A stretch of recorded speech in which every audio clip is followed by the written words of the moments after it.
नमस्कार. Mona cooking and safe सिक्रेट्समध्ये आपल्या सर्वांचं स्वागत आहे. आज आपण बनवणार आहोत साजूक तूप कसं बनवायचं या टिप्स बघणार आहोत आणि ते रवाळ खमंग पौष्टिक कसं होईल या टिप्स सांगणार आहोत. चला तर मग आपण हा व्हिडिओ शेवटपर्यंत बघू आणि त्यात काय टिप्स वापरल्या आहेत जेणेकरून तूप रवाळ खमंग आणि पौष्टिक होईल. चला तर मग आपण बघूया. त्याआधी चॅनलला सबस्क्राईब करा, लाईक करा, शेअर करा, बेल आयकॉन प्रेस करा. त्यासाठी आपल्याला दूध गरम करून घ्यायचं आहे. गरम दूध रूम टेम्परेचरवर थंड होऊ द्यायचं आहे. ते थंड झाल्यानंतर त्याला फ्रीजमध्ये ठेवायचं आहे. 4-5 तास फ्रीजमध्ये ठेवल्यानंतर त्याच्यावरची साय काढायची साईडला. रोजची साय अशा पद्धतीने काढून ती साठवायची आपल्याला.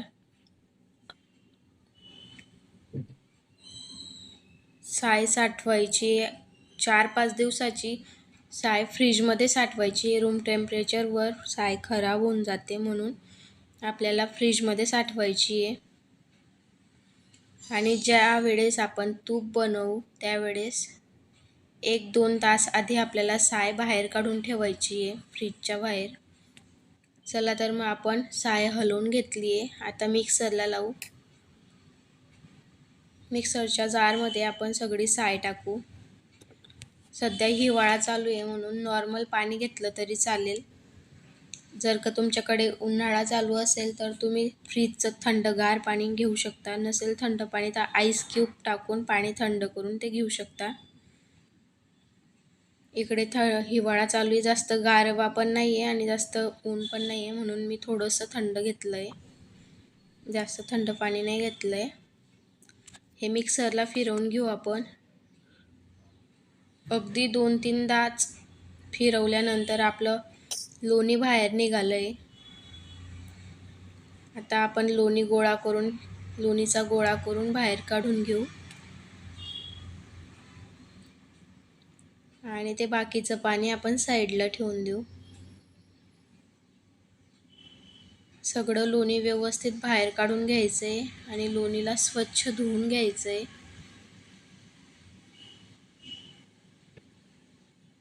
2-3दा पाणी टाकून लोणी स्वच्छ धुवून घ्यायचं आहे. त्याचा छान गोळा बनवायचा आहे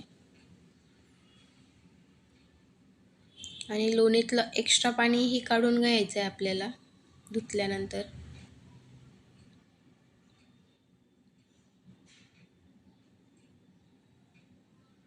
अशा पद्धतीने 2-3दा धुवून घ्यायचं आहे. आता त्याच्यातलं दूध निघत नाही आहे बाहेर. स्वच्छ धुतली गेली आपली लोणी. ही लोणी तुम्ही कशासोबतही खाऊ शकता. सध्या आपल्याला तूप बनवायचं आहे.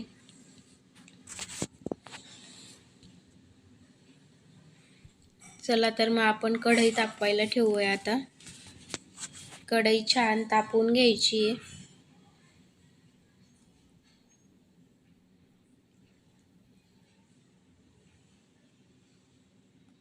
कढई तापल्यावर आपल्याला त्यात लोणी घालू.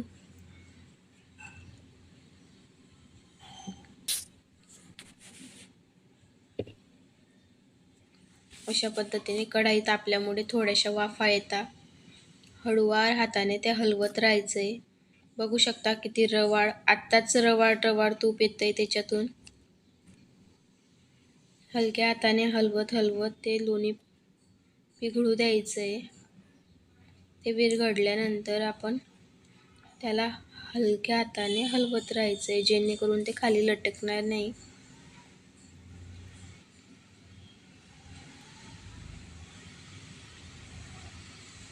जेवढं लोणीचा गोळा होता म्हणजे जेवढं आपलं साय काढली होती तेवढंच लोणी बनलं. हे म्हशीच्या दुधाचं तूप आहे. गाईच्या दुधाचं तूप जर का बनवलं आपण तर ते पिवळसर येतं.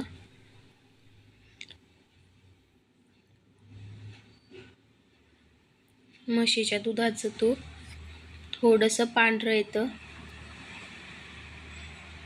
बघू शकता अशा पद्धतीने आपल्याला ढवळत राहायचं आहे, जेणेकरून ते खाली लागणार नाही आणि पांढरं राहील.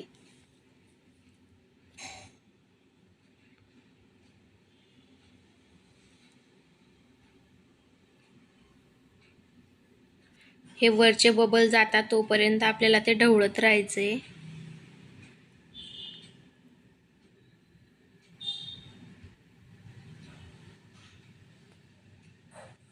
अशा पद्धतीने आपल्याला उकळून घ्यायचंय त्याला. छान असं खूप खमंग वास येतोय आणि बघू शकता तुम्ही रवाळ तर झालंच आहे. रवे रवे दाणे दिसताय.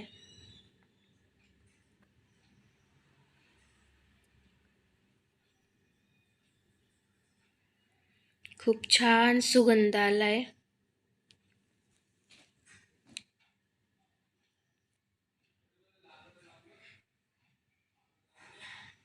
अशा पद्धतीने टिप्स वापरून जर का आपण तूप बनवलं तर कधीच तुमचं तूप खराब होणार नाही. बनवताना किंवा नंतर जसंच तसं राहील तुमचं तूप. आणि जर तुम्हाला व्हिडिओ बघून जर का कळलं नसेल तर तुम्ही डिस्क्रिप्शनमध्ये मी सगळी टोटल माहिती दिली आहे, तिथे जाऊन तुम्ही चेक करू शकता.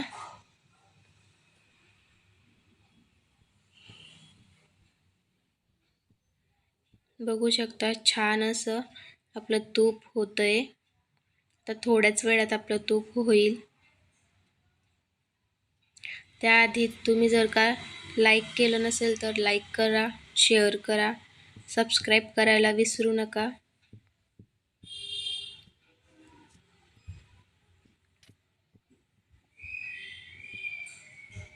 बघू शकता किती छान असं वरचा ते बबल्स गेलेत. आता थोडेसे राहिले, तेही गेले की आपलं तूप रेडी राहील.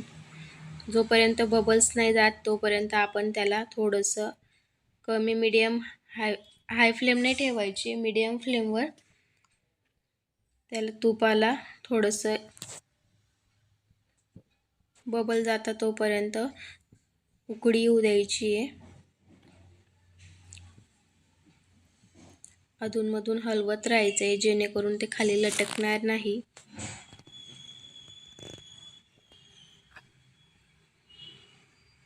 त्याला अलगद असा पिवळसर रंग सुद्धा आला आहे.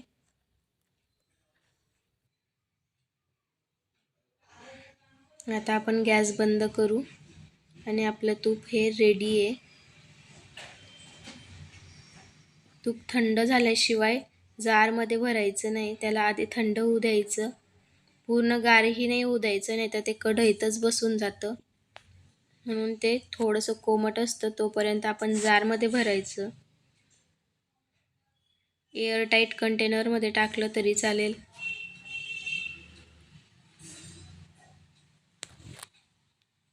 चालू थंड व्हायला मी एका पातेलीत काढून घेतलंय. थंड झाल्यानंतर मी ही जारमध्ये टाकेल.